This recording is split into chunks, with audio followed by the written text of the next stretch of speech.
Gao, carrefour commercial historique du Nord Mali. Une ville devenue symbole de terreur lors de son occupation en 2012. Depuis, l'armée a repris le contrôle et veille sur la sécurité des 550 000 habitants de la région. Dans le camp militaire de Firoun, le colonel Yacouba Sanogo commande cette première région militaire. Une guerre ouverte contre un ennemi bien identifié. Notre ennemi aujourd'hui, à vrai dire, se constitue globalement sur l'État islamique du Grand Sahara. Ensuite, il y a la coalition des musulmans. Donc, notre ennemi se présente aujourd'hui sur le terrain sous forme d'équipes, de petites équipes très mobiles. Ils ont souvent l'appui de la population. Donc, pour les débusquer, il faut quand même une composante d'action. Nous sommes sur le terrain. Donc, nous faisons des missions et dans nos missions, nous rencontrons la population. Une population qui gagne son pain n'est pas armée. Donc, ceux qui sont armés, ceux qui ont des armes et qui les utilisent contre la population ne sont pas les bons. Les renseignements, il faut les peaufiner. Nous sommes avec la gendarmerie. Nos unités, toujours, travaillent avec la gendarmerie, la pauvreté, qui sont des spécialistes dans ces domaines. Passé en 2012 sous le contrôle de différents mouvements armés, au gré des alliances et des rapports de force sur le terrain, la ville a été, pendant son occupation, le théâtre d'une lutte d'influence entre mouvements djihadistes radicaux.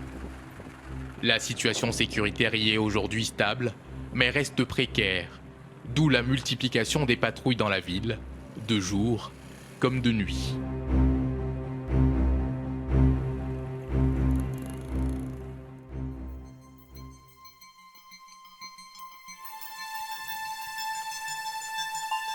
Écoutez, on se prépare pour la patrouille. Comme d'habitude, les consignes sont là.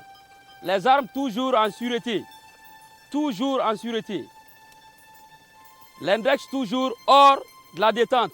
Et la distance que je donne, les 5 à 10 mètres entre les véhicules, il faut les respecter. Donc, rendez compte de tout ce que vous voyez.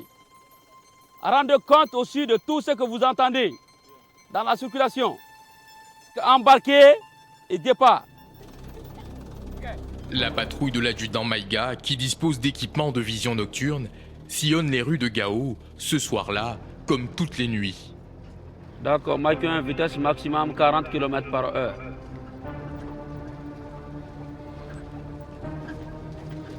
Donc tu vas me débarquer ici.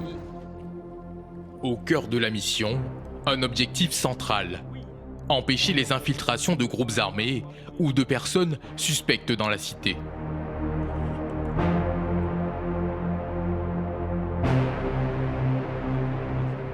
Mike 3, contrôlez rapidement. Vous contrôlez l'identité. Vous fouillez corporellement les éléments. Arrêtez le véhicule rapidement. Là-bas, c'est bon?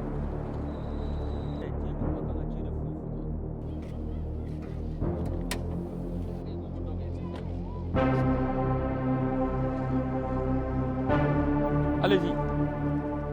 Chaque nuit, nous faisons ce travail-là pour pouvoir sécuriser la population et leurs biens à l'intérieur de Gao. Plusieurs fois, nous tombons sur des véhicules suspects, l'armement et les munitions. Après 1 heure de patrouille, le premier suspect de la nuit. Non, j'ai pas pris mes papiers. Pas de carte d'identité pour toi? J'ai tout laissé à la maison. Non, est-ce qu'on doit laisser une carte d'identité à la maison? C'est pas bon. C'est pas bon, je laisse encore. Donc, il faut le garer ici. Garez-le ici. Lui n'a pas de papier, ni de papier de moto, ni pièce d'identité. Donc, on est obligé de le garder pour qu'on puisse au moins l'envoyer au niveau de la gendarmerie pour identification. Chez nous, on ne négocie pas. On vous contrôle, il n'y a pas de papier, on vous envoie à la gendarmerie pour identification. Et on rencontre rapidement au centre des opérations du secteur 1.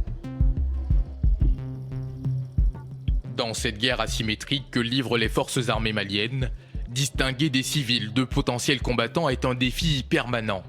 D'autant plus que de nombreux terroristes et leurs complices se cachent parmi la population.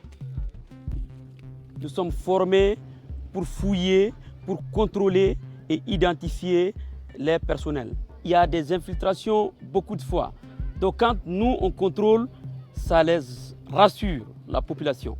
Donc c'est pour cela que nous faisons ce travail-là quotidiennement. Maintenant, on se déplace pour la patrouille à pied. Donc ralliement pour tous les Maïkos, ralliement pour tous les Maïkos. Nouvelle destination pour la patrouille, les 3e et 4e quartiers de la ville, réputés pour être des points de tension. Il y a un anglou pour qu'on puisse contrôler. Ici, où est-ce qu'on s'est Montrer sa force, marquer son territoire, une des raisons d'être de ces patrouilles nocturnes, une guerre psychologique, comme un message adressé à l'ennemi tapi dans la cité. Savoir gérer ce type de patrouille, savoir réagir face à l'imprévu, un autre défi quotidien pour ces soldats. Dans ce contexte de conflit asymétrique, apprendre les règles d'engagement est devenu un impératif dans les centres de formation de l'armée.